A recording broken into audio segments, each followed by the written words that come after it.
Hello, everyone, and welcome. We're so excited that you're with us tonight, and we want to welcome you to our discussion about Earth Emergency, which is the incredible documentary that you just watched. Hi, I'm Erin Chrest. I'm the Managing Director of Major and Planned Giving at Maryland Public Television, and I'm delighted to be here with you all tonight. And I want to introduce you to our panelists this evening. We are really excited to have with us Susan Gray, who's the director and co-writer of Earth Emergency, Bonnie Waltch, who's the senior producer and writer of Earth Emergency, and then also someone you may recognize from the film, Sue Natali, who's the director of the Arctic program for Woodwell Climate Research Center. So thank you so much for being with us, Bonnie, Susan, and Sue, and for lending your insights and expertise to this discussion. And for all the participants, I want to remind you, please remember to enter any questions that you have in the chat, and we'll get to those very soon. But we're going to go ahead and kick off the discussion with a question that I have for Susan first. Susan, can you tell us, just let's tackle the obvious question first. How did this film come to be? So I would say that this film began pretty much where everybody who just watched the film is right now. And that is learning about feedback loops, tipping points, becoming alarmed about what they just learned and wanting to get the word out. I mean, it started with one of the members of our very small filmmaking team, Barry Hershey, who educated himself about climate change, learned about feedback loops. By the time he came to me with the idea, he was pretty alarmed. And his feeling was that people just don't know about them. And my feeling was, sure, permafrost, everybody knows about that. But we decided that we were going to go out and find out. So what we found out was the scientists are terrified of feedback loops and tipping points, and they stay up at night. And Sue Natali, who is here with us today, can attest to that. But that the general public really did not know what they were and don't realize that they're all feeding upon themselves. And once you reach these tipping points, there's no going back. And we don't have the kind of time that we think we do because they're not accounted for in the models the way they should be.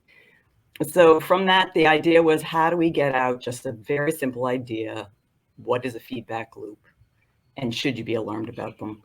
And we decided to make 5 short films. You can see those up on our website still today. It was an introduction plus the 4 major ones that you see in the long film.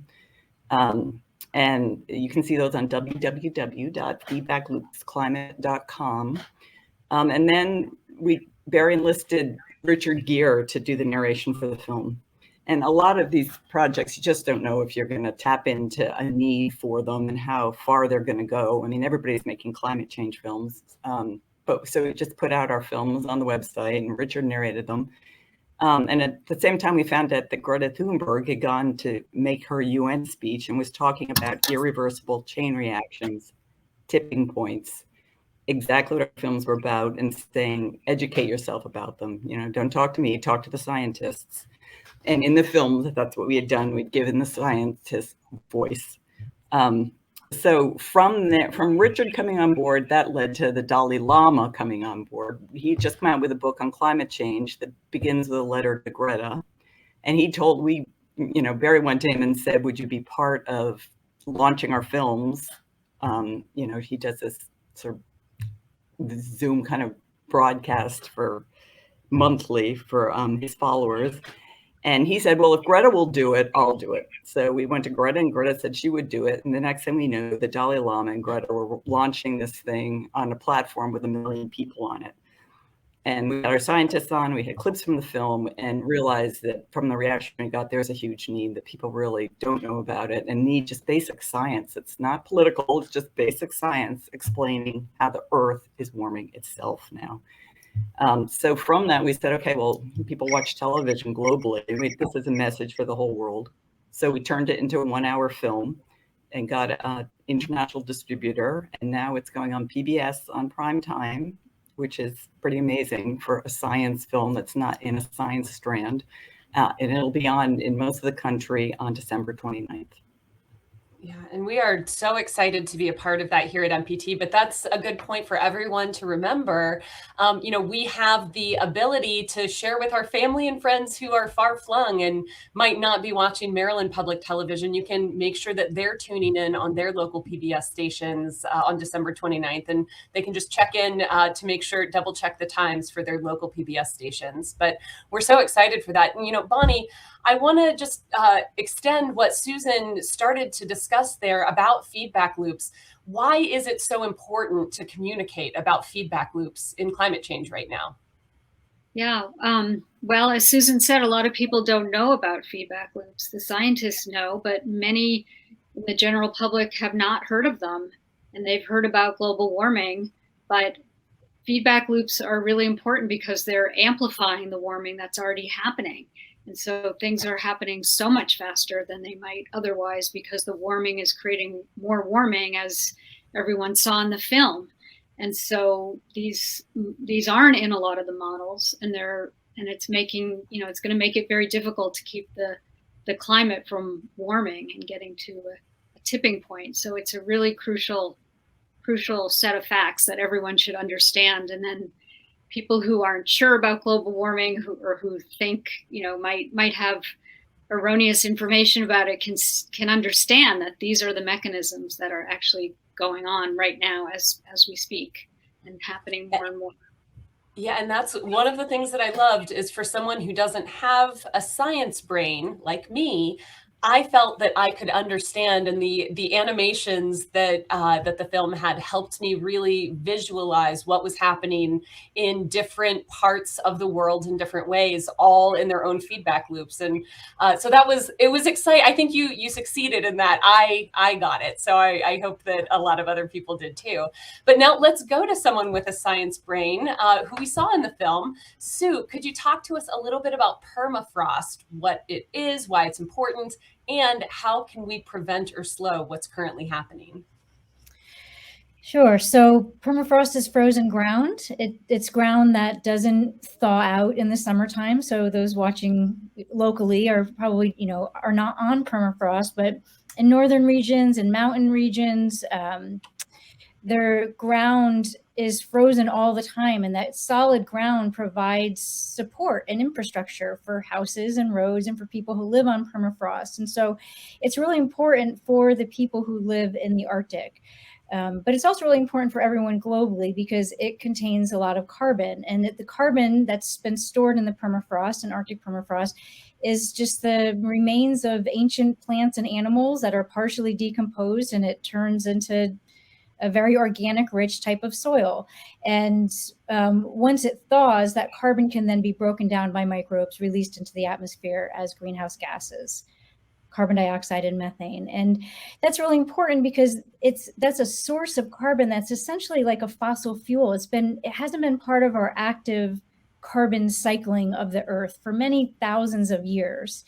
And so what we are risking is contributing this new source, or I guess this ancient source of carbon into the atmosphere that has not been in the atmosphere for a long time. And so how do we prevent it, or how do we slow what's happening? I mean, I have to say, permafrost is already thawing. And people have been and are being impacted by permafrost thaw. It is creating hazardous conditions for people who live in the Arctic. It's impacting their homes, it's impacting their communities, ability to move around the Arctic, and it's impacting their ways of living. And so we can't reverse some of that, what's already happened, but we certainly can slow it down, and we certainly can reduce the amount of damage that happens. And there's not an on-the-ground solution for stopping permafrost across the Arctic. It's a global solution. So whatever we do, wherever we are living, to reduce our fossil fuel emissions will reduce permafrost thaw, and in turn, it's kind of like a 2-for-1 deal. So if we reduce our fossil fuel emissions elsewhere, we're reducing the risk of additional greenhouse gases coming out of the permafrost. And so these are things like protecting our forests and, practicing good agricultural practices so carbon stays in the soils. Of course, reducing fossil fuel emissions, and this can happen at any number of levels from the individual up to the national and international level. Well, that's a great segue into the next question that we want to tackle, and we'll start with this one. We'll start with you, Susan, and then we can have Bonnie jump in and Sue if you'd like. So, do you think we can continue living the way we have been living while also reducing global warming and climate change? Yeah, I used to work as an environmental activist, and that was always a really scary question because people want to continue living the way that they're living. I would say the answer is yes and no. I mean, we can continue to turn on the lights if we use LED bulbs and if the source of electricity is sustainable. We can continue driving our cars if they're electric cars and the source of the electricity is green. We can continue eating the way we want to eat if we use agricultural practices that sequester carbon and not release methane into the air. And we can continue building houses out of wood if we don't cut down the biggest trees in the forest or clear cut old forests to get that wood. I think what we've learned in making this film is that you've got to rely on the earth systems to solve the problem. It's the earth systems that are going to get us out of this mess, and we have to start respecting them and understanding how to live with them. And we're hearing a lot of talk about technology being able to do carbon capture. Bill Gates was leading the charge on this one. The problem with that one is that 0% of all of the carbon that we put into the atmosphere every year is now taken out by technology. And by the time that gets bigger or big enough to make a difference, it'll be too late. In the meantime, forests take 30% of all the carbon we put into the atmosphere every year out. Oceans take out 25%, and natural systems combined take out 52%. And, you know, our scientists tell us we could double, by the right kind of practices, we could double the amount of carbon we take out of the atmosphere every year, and that would solve the problem. I mean, George Woodwell keeps saying, regreen the earth. Stop putting in fossil fuels and regreen the earth. And that really is what we all collectively have to do. Bonnie, is there anything you'd like to add on this front? Well, I would add that I don't think we can continue living the way we've been in terms of all the deforestation that's happening around the world. That absolutely cannot go on. I mean, the more trees we lose, the worse the climate gets. It just cannot keep continuing. The deforestation, the destruction of wetlands, and agricultural practices that don't store carbon. So yeah, I think a lot would really have to change, and it would require the whole world really coming together and infrastructures completely changing and moving to sustainable, renewable kinds of energy. I mean, it's, you know, as we all know, it's just a huge, huge problem, and it's hard to imagine it getting solved on a global level. So I think I'm feeling a little pessimistic about it. Sure. Well, it's one of the things that I appreciated about the film, though, I would say, is the at the end, after we've done our learning and we've really come to a place of an understanding of how big the problem is, a little bit of a hint about what we might need to change or how we might be able to start taking steps forward. Sue, is there anything that you'd like to add about how we're living? I guess the only thing I would add is, like, why do we want to continue living the way we're living, right? I mean, the world that's described, like, when we reduce fossil fuel emissions, protect our forests, that's a better world. It's a more equitable world. It's a healthier world. It's a world with less pollution. And so, I mean, even if we could, it's sort of like, I'd rather have that better world where, you know, we have our, you know, protecting species and, you know, all of the things that we value, and that not just having the wealth and, you know, the hands of individuals and having certain individuals have these values, but having them more equitably across the planet. So I'd say I hope we don't continue living the way we're living. Yeah. Yeah. Well, and Sue, the next question that I was going to ask, you've already touched on a little bit and said some of the things that you think might make a difference in helping slow. But could you just speak a little bit more about slowing versus completely reversing course on a tipping point like permafrost? What do you think it might be realistic? So with permafrost, it's definitely possible to refreeze the ground. So it's officially defined as ground that's frozen for 2 or more consecutive years. So if it thaws and then, we control our climate, it gets colder, the ground can certainly refreeze. The things that we cannot reverse on is when the ground collapses. So you've, seen some of these images where, especially when there's a lot of ice in the ground, you get this like very rapid ground collapse. That's problematic for people who live in the Arctic. It's problematic in terms of carbon emissions because when the ground collapses like that, when you get those often referred to as abrupt thaw events, a lot of carbon can be released into the atmosphere much faster. And the thing that is hard to reverse is those carbon emissions. I mean, plants can retake up those carbon, but again, this is carbon that has been collecting for thousands of years. If this gets released even on a 100-year time scale, that's relatively rapid, in the context of how long it has taken to accumulate. And so, yes, we can slow down permafrost thaw. Yes, some areas can be refrozen, but we are committing ourselves to some loss of land and some loss that will impact people in the Arctic and globally. Well, I want to go ahead and get us to the audience questions because you, the audience members, have been asking some really interesting and thoughtful questions that range everything from really personal questions about how you're living your life and what steps you can take to some really big questions. So let's go ahead and tackle some of those. The first one is, I live in a rural area. What alternative heat source would be better than my wood stove? Is there anyone who wants to muse on that question? Susan, go for it. I just want to say one thing. You're not going to like my answer, but almost anything is better than burning wood. That's one of the things we found out making this film.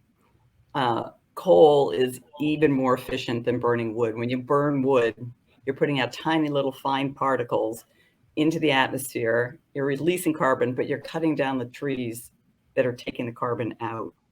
So electricity is better, gas is better, of course, wind power is better and solar is better, but we grew up in a world that uses combustion for our energy, and the era of combustion has got to come to an end.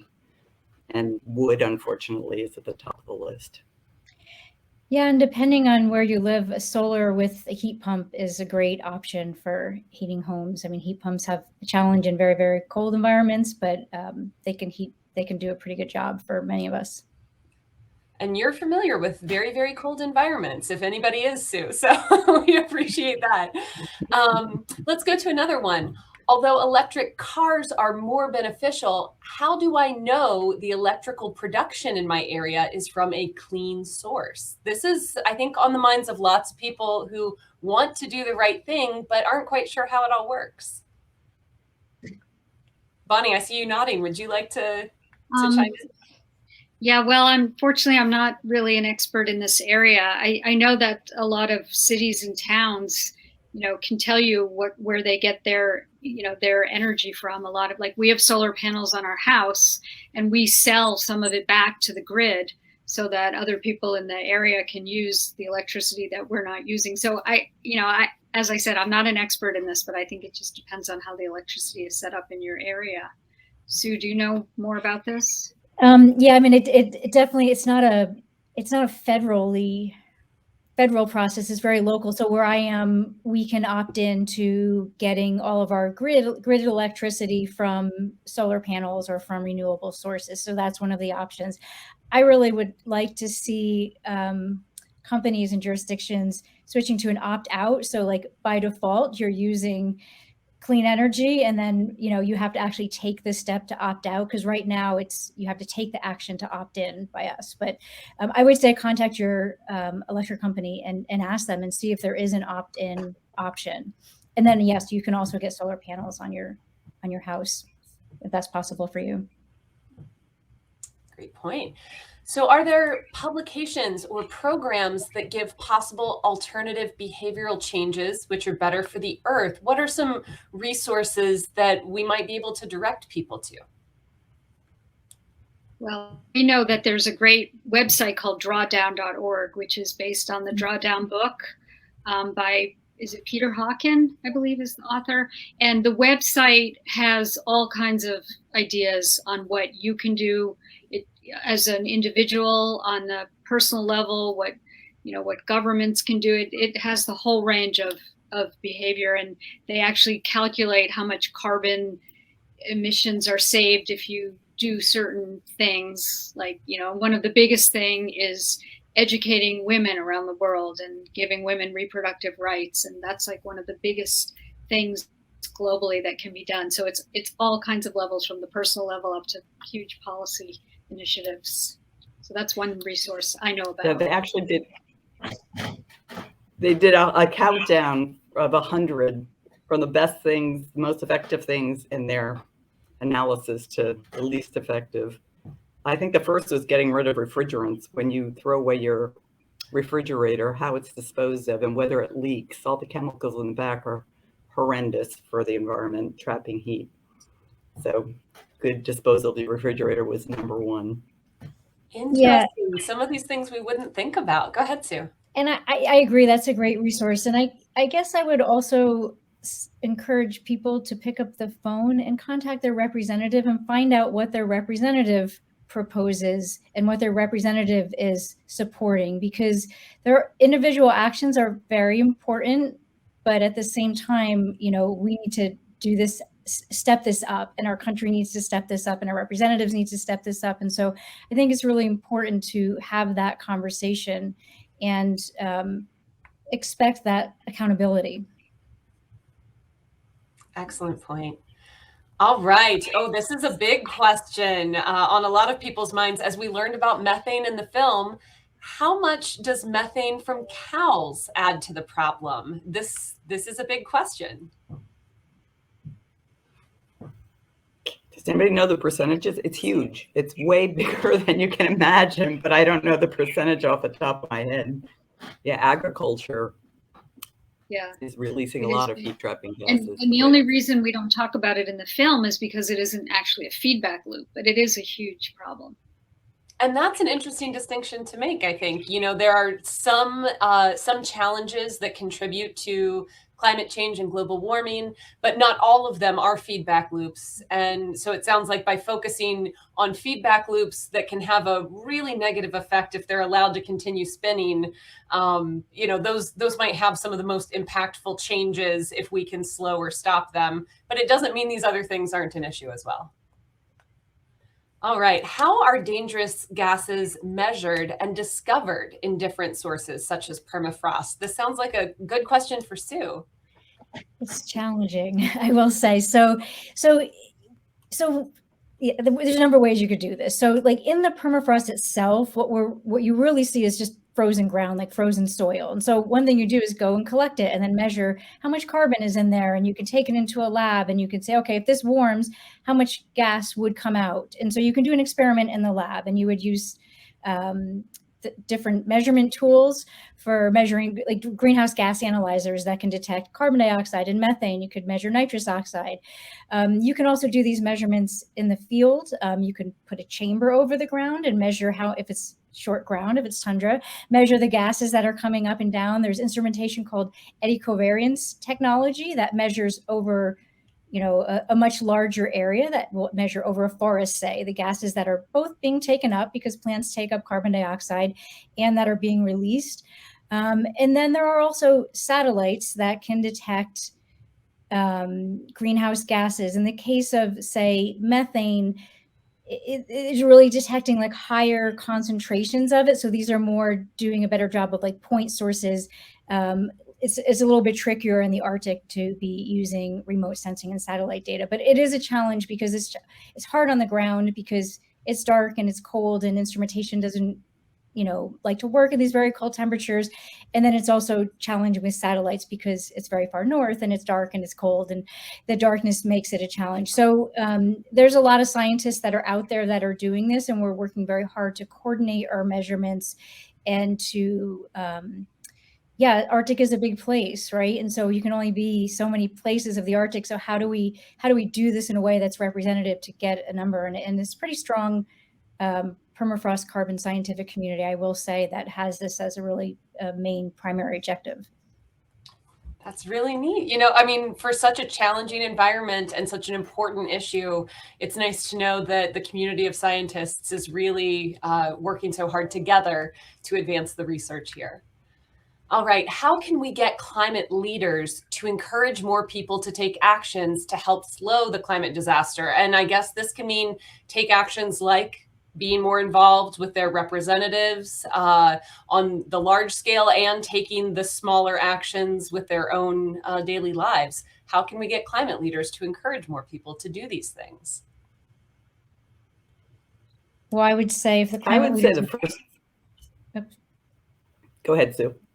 I would say if the climate leaders are policymakers, national policymakers, I would say that they should be encouraging more people to take action by making it easier for people to take action. And so making electric cars affordable for everyone, and, solar panels and clean energy affordable for everyone. Right now, it's a challenge for most people to have access. And so I think that our political leaders can encourage people by facilitating that and creating a system where more people can take action. And Susan. Yeah.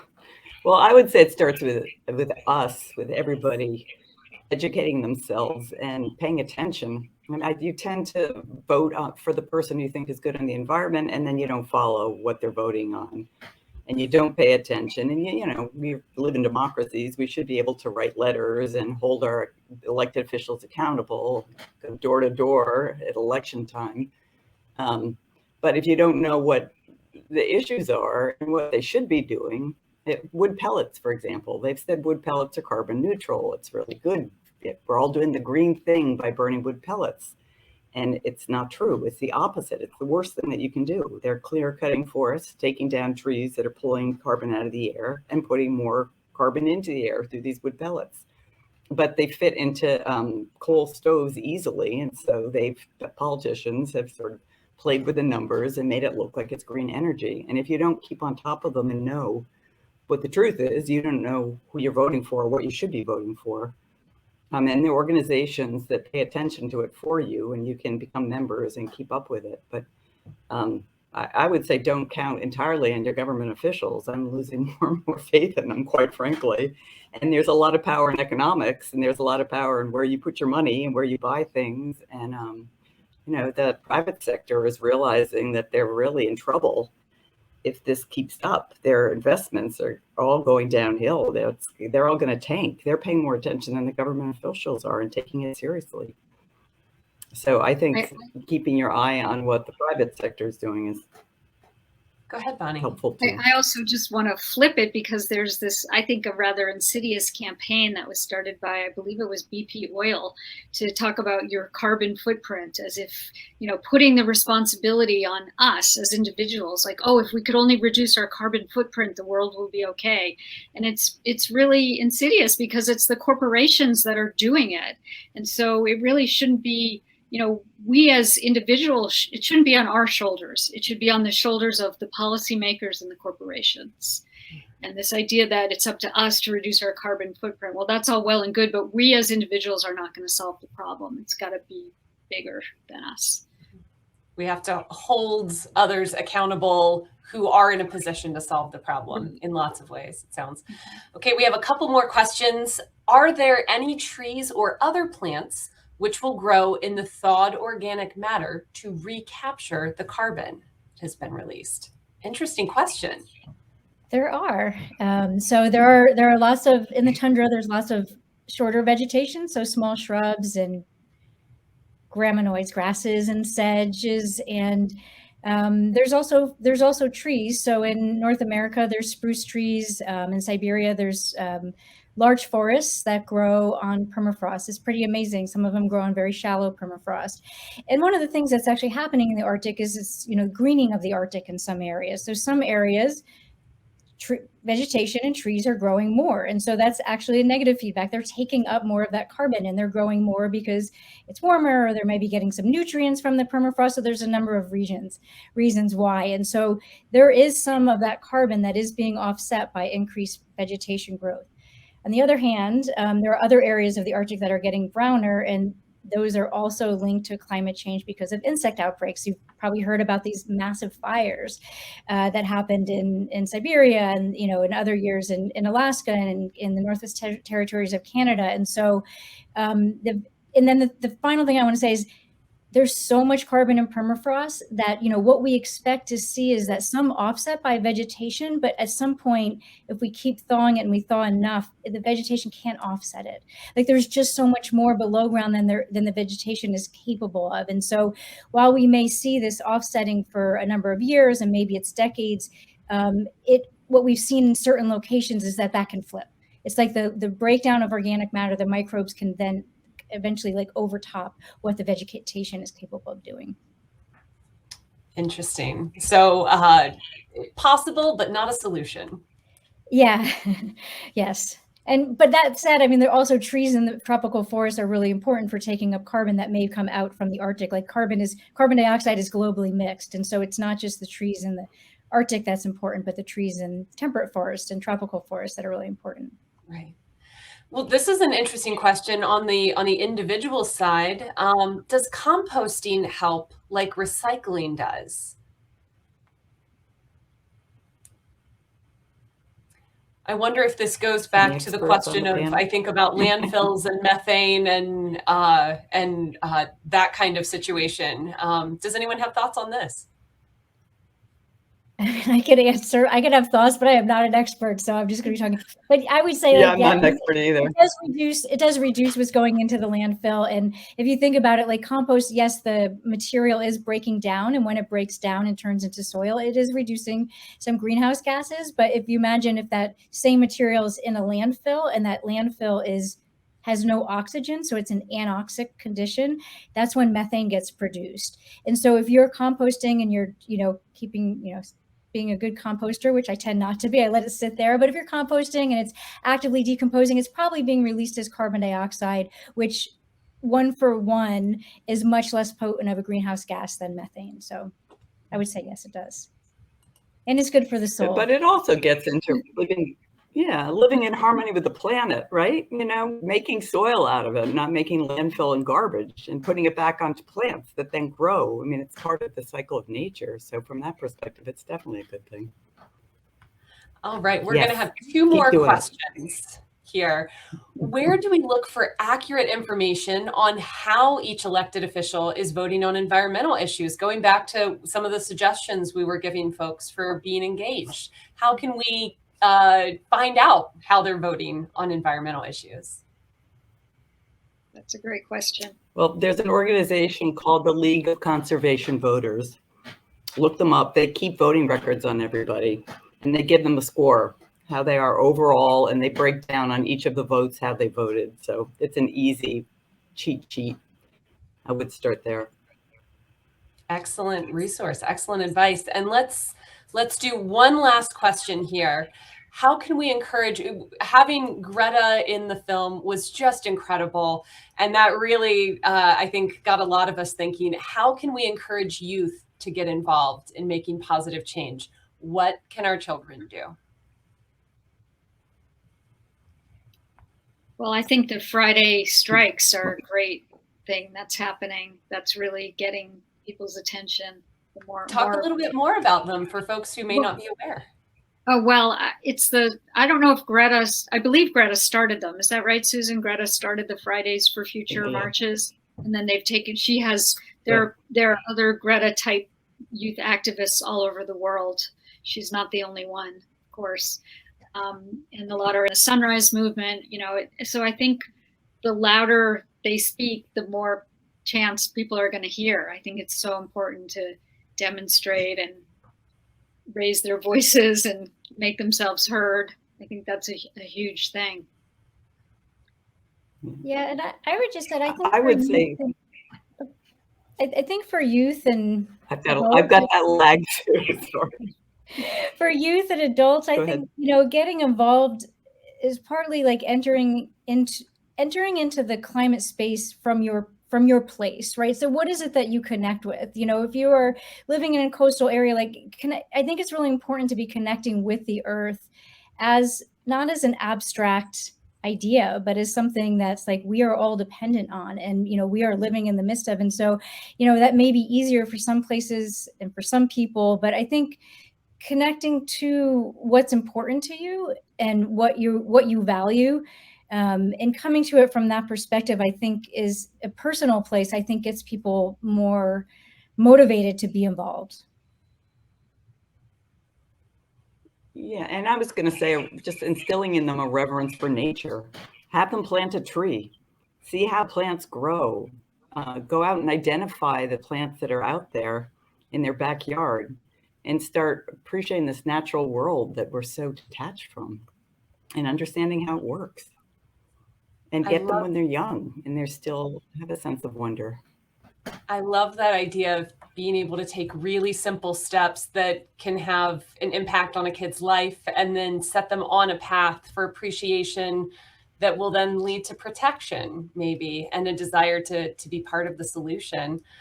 Well, I want to say thank you so much to our panelists again, senior producer and writer Bonnie Waltch, director and co-writer Susan Gray, and director of the Arctic program for Woodwell Climate Research Center, Sue Natali. I hope everyone who joined us tonight is going to invite your friends, your family to watch Earth Emergency when it airs on December 29th at 8 p.m. wherever you get MPT. And thank you so much for spending your evening with Maryland Public Television tonight. Until next time. Thank you. Thank you. Thank you. Bye. Thank you. Bye-bye.